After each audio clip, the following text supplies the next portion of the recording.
Oh my gosh, cousins, you would not believe what just happened to me. Oh my.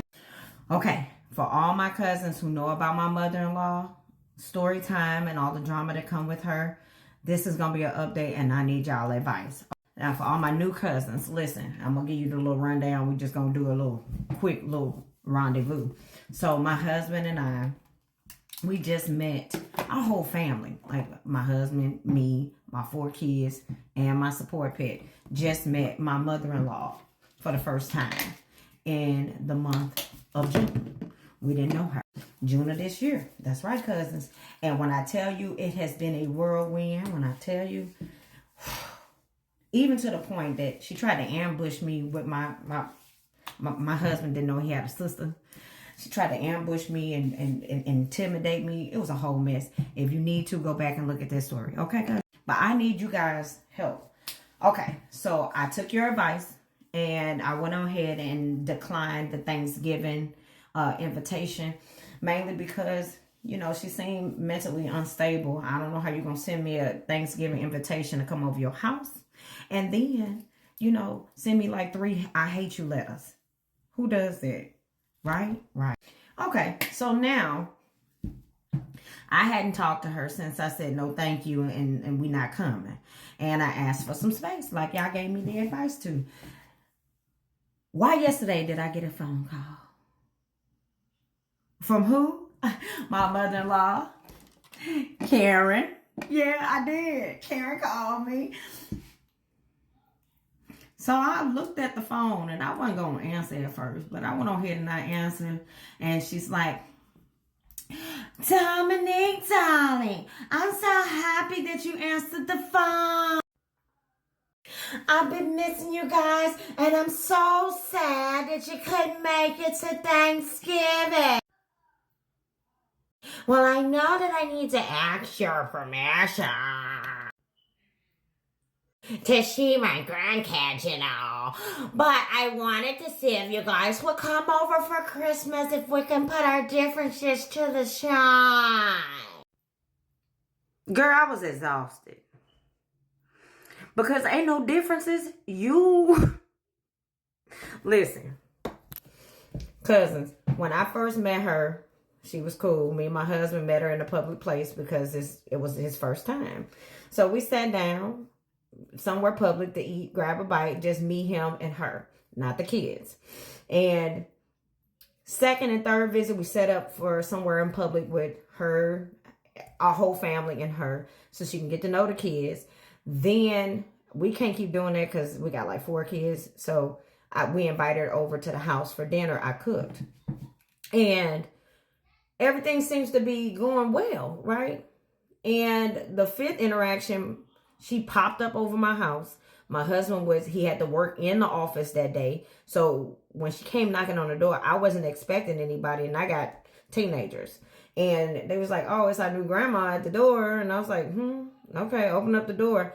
And when she came in, she didn't want to speak to me. She was like a whole different person. 5th interaction. Then runs upstairs to where our bedrooms are. And I'm like, let me go up here. Hey, mother-in-law, you can come on back downstairs. Everybody come downstairs but her.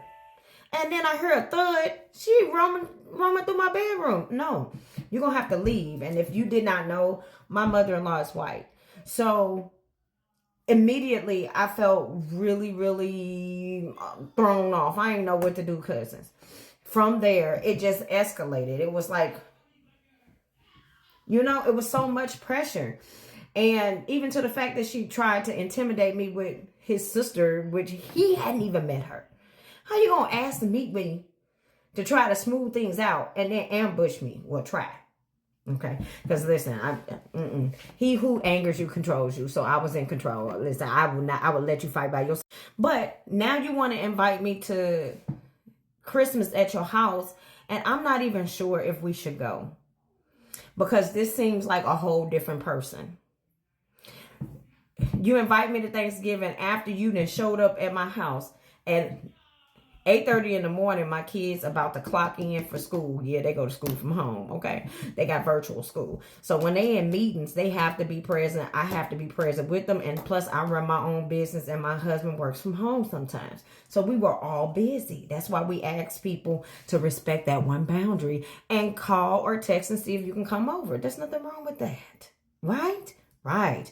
But for her, it seemed like she needed to ask permission. I guess if you want to look at it hindsight, that is. And there's nothing wrong with that, okay? But it's they in school. You're keeping me from seeing my grandkids. No, this is not the time.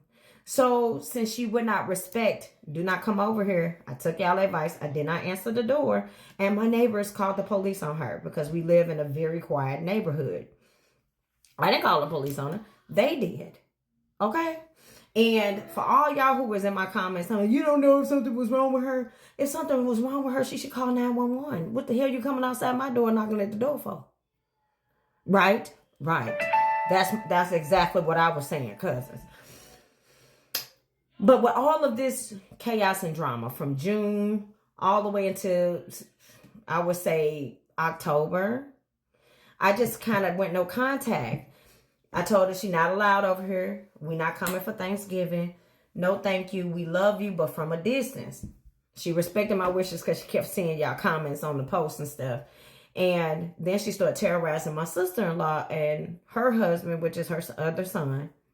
And I was like, no, I'm not dealing with it. Now you want to act like nothing happened. You want to invite us over for Christmas. I don't know if I should go. I really, really would like to hear your point of view and your perspective and your feedback. Me and my husband, we are on the fence. Yeah, we know that this is the end of the year and we want to start the new year off on a good foot. But I don't want to open all of us up to any type of chaotic behavior at the end of the year. Let me know your thoughts.